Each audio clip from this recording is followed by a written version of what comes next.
So it was our very first time doing plant medicine. And this was at a 3-day ayahuasca retreat. And I think some of you probably listened to this in some of my earlier podcasts. And I'll link the show notes if you are just arriving here to listen to the episode where I talk about the beauty and the healing that I really received from the medicine of ayahuasca.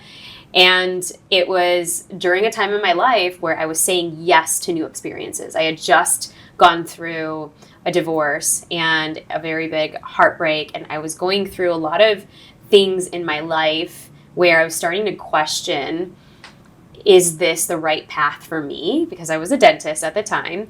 And I remember landing in Toronto and you were literally sitting across from me because in ayahuasca, we're sitting in a circle the whole time and we have our shamans.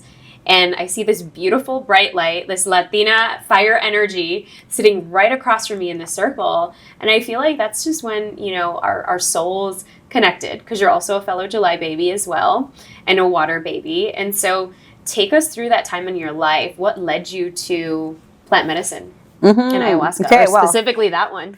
Yeah, that's a huge transition. Well, after all this journey, life continues going, and I'm actually became a yoga and Pilates teacher in 2010. Same as a way when I transferred my careers from being a teacher in Venezuela, I got my citizenship in Canada. I could literally choose anything what to do, and in a place that was like Canada, like Toronto, is full of opportunities. I always tell people, like, here you have so many privileges, from like the access to transportation, access to water, access to food, and access to anything, really. Coming from Venezuela, where everything is a no, where everything is a restriction and corruption, I just was so blessed.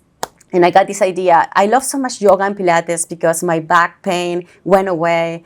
I think I could actually become a yoga and Pilates teacher since I love teaching. So I directed everything into that. But I was connected to yoga before through reading books of yoga. My dad gave me a yoga book when I was 15. I was in Venezuela. And I was reading about yoga. And yoga for me was more of a philosophy of living life, fully connected as a union between your body, mind, and spirit. So that was for me yoga. Later on, when I practiced the asanas, that was another element that I never even considered myself. Then I became very good doing the asanas and doing all the movements, physical movements, right? Because the first part was more of a mental movement, becoming aware of the power of my inner union. And then through my process, same like Nita was saying, I went through divorce as well. And I was actually passing through divorce at the same time that you were passing through divorce.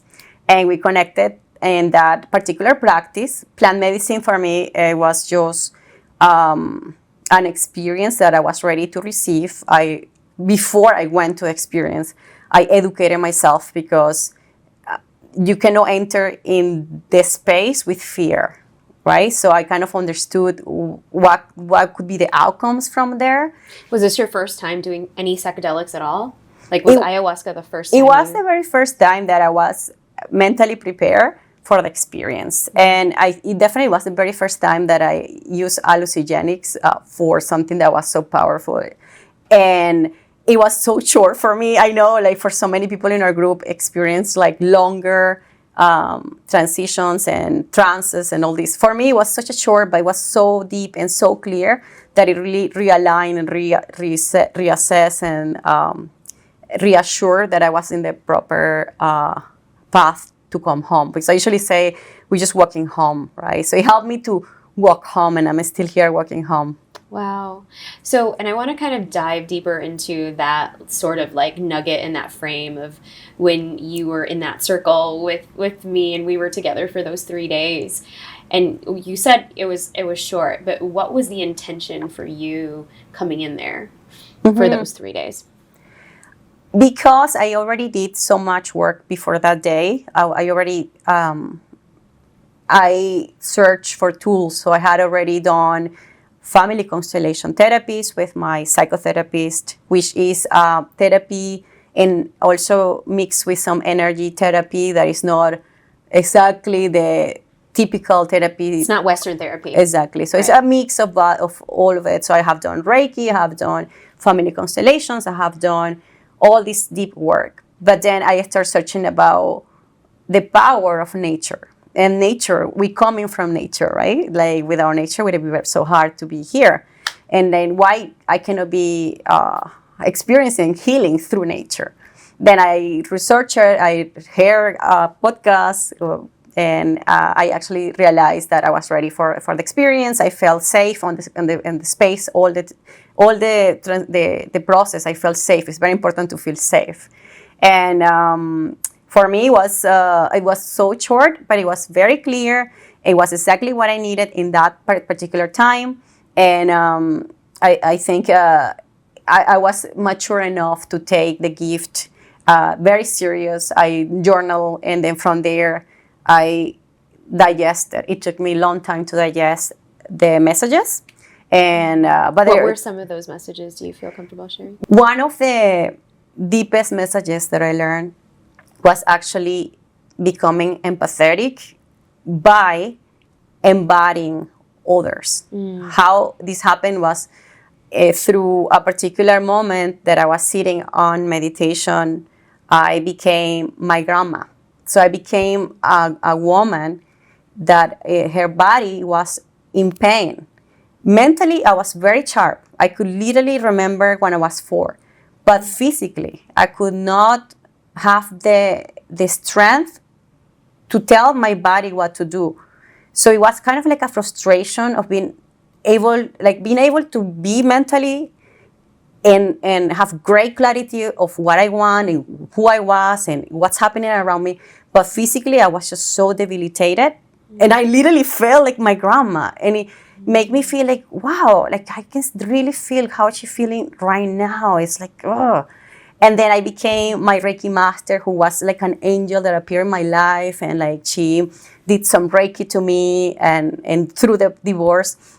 And then I became her when she was doing scuba diving. Oh, wow. I was doing scuba diving because I used to hear her story. She used to go to Ecuador for scuba diving. And so this is all during the medicine ceremony. Yes. You're really taking on and embodying. I am embodying everything. But 100%, like I just became the bones of these people, specific people that was selected in that specific journey. And so basically, it was super interesting for me to actually be fully. It wasn't even a judgment. I was not judging that experience. I was just there, fully there. And that helped me a lot because after that, I'm in conversations. So then I can actually step out and witness. And instead of me judging or setting labels or anything, I become the person fully. And sometimes it's a little bit strange for me, but I understand them so good. So that makes me be fully present. I think that's one of the biggest lessons. That's one of them, but there's so many others lessons. Ooh, so it's so powerful. See you next time at the Brave Table.